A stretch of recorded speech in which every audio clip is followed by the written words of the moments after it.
The archive of secret stories opens another restricted file. Document LB-12, recovered from a small-town library in northern Minnesota. Most of the following testimony was found in a maintenance logbook, left incomplete. Entry 1, 11:42 p.m. The subject, a night custodian named Evan Mercer, began his shift as usual. He reports no prior incidents, no history of hallucinations, sleepwalking, or psychosis. His handwriting is steady. The pages are clean. He writes, "Quiet tonight. Only the reading room lights are on. I hear something, like pages turning. Thought someone stayed late, but I checked. No one here." The building's internal cameras confirmed that the library was empty, except for him. Entry 2, 12:03 a.m. The next note appears 21 minutes later. Pages are turning again. Different room this time, not sure where. Feels like it's moving. He reports walking past the children's section. He does not mention hearing any voices, but on the audio recorder attached to his belt, the one used for documenting vandalism, a faint whisper is captured at 12:04:17 a.m. One word. A name. His. Evan. He does not react on the recording. It is possible he didn't hear it. This is the first documented anomaly. Entry 3, 12:31 a.m. His next log entry is longer, but the handwriting begins to shake.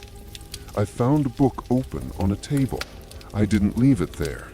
Pages were flipping by themselves, not fast, just one every 5 seconds, like someone reading very slowly."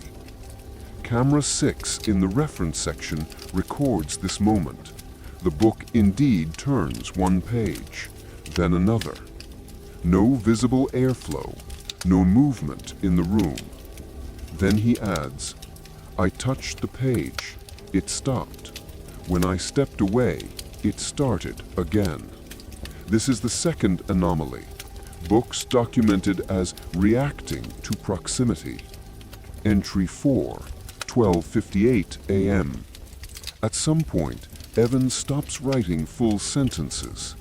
The entry reads, "Books whispering, not loud, not random.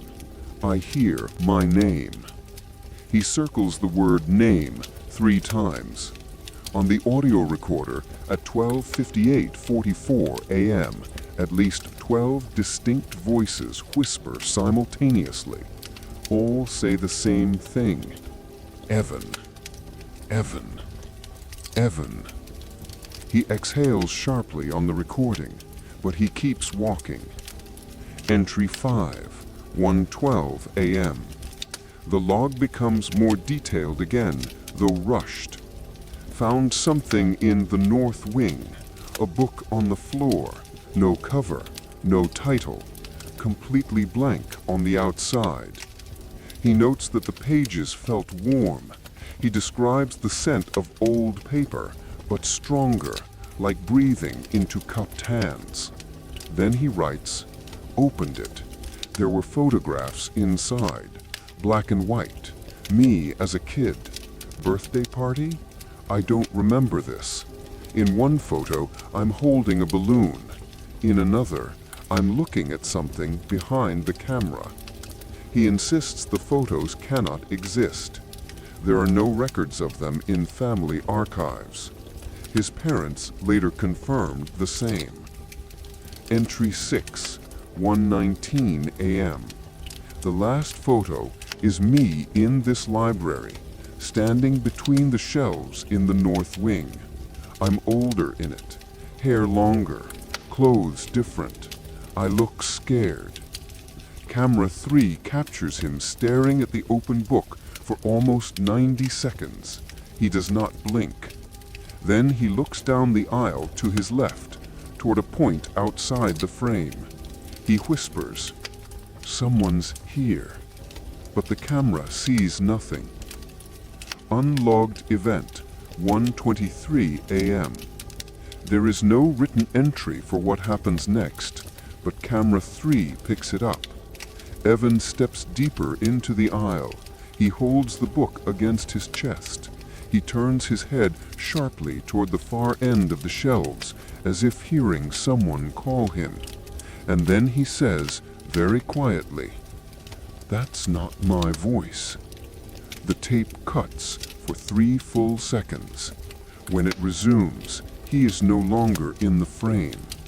Only the book remains, lying open on the floor. Document reference SSLB 12-02. Recovered pages 38 to 71. The following section was taken from the night log of the building's sole overnight monitor. He left the job 3 nights after the incident and did not file a resignation notice. At 02:11, he wrote a single line, "The books know who I am." The handwriting, normally tight and slanted, is stretched and uneven, like the pen was shaking. At 02:13, motion sensors in row G activated again. Same pattern as before. Slow movement at knee height, then a pause, then movement at shoulder height. No human figure recorded. At 02:15, the temperature log shows a sudden 6-degree drop within 12 seconds. The sensor flagged it as an error, but the backup recorded it anyway. The monitor did not leave his desk. He simply wrote, "It whispered my name again." No elaboration, no emotional notation, just the words. 02:18, camera 07A recovered audio. Camera 07A faces an aisle filled with older encyclopedias, most pre-1970. These books are too heavy to move without effort. Yet, the audio captures soft, continuous shifting. Pages turning slowly, one after another. He approached the aisle with the portable radio.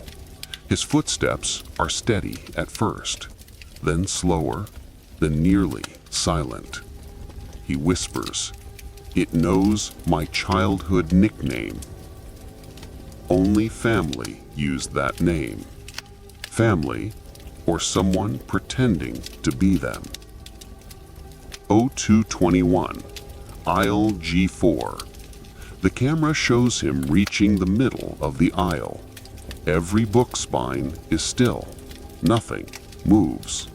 But the audio captures the whispering continuing from a point very close to him.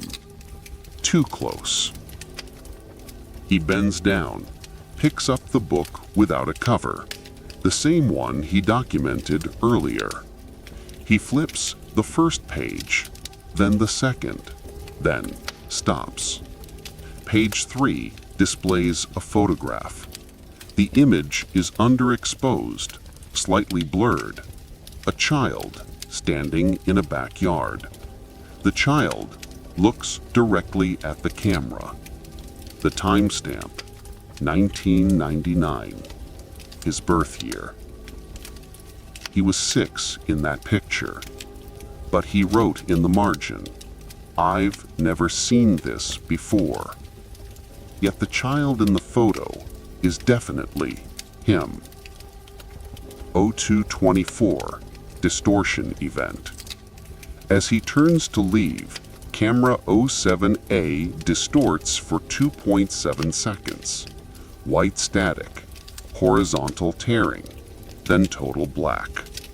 When the image returns, he is no longer standing. He is on his knees, the book open in front of him. His hands are pressed against the pages. as if the book is pulling downward. But the book does not move. Only he does. The whispering grows louder. He writes later in the log, "The sound is under my hands." He tries to close the book. The pages resist. 0228. Photographs multiply. This portion is visually documented. Every page now contains a new photograph, not printed, developed, inserted. Each shows him at different ages. Age 7, standing in front of a school he does not recognize. Age 9, holding a toy he never owned. Age 12, smiling at a birthday party he never had. Age 15, sitting in a room he has never seen. Each version of him is looking directly at the camera, always with the same expression, a smile that does not touch the eyes. When he reaches page 42, he stops. He drops the book, steps back, and whispers, "That's me, now." The final photo shows him at this exact moment, kneeling in aisle G4, holding the book. There is no camera at that angle. 230. Identity fracture. He tries to leave the aisle. The camera shows hesitation in his movements, like his body is responding late to each command. His hand touches the bookshelf.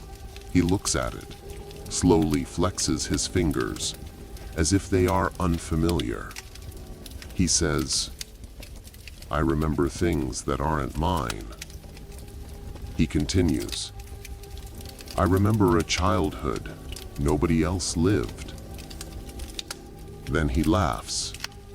The laugh is wrong, too flat, too perfectly timed. Not the laugh of someone amused, the laugh of someone imitating what amusement should sound like. 233. Self-recording event. He lifts the library's tablet, turns the front camera on himself. The image freezes for half a second.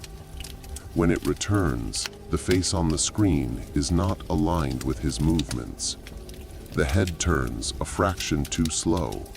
The eyes blink at incorrect intervals.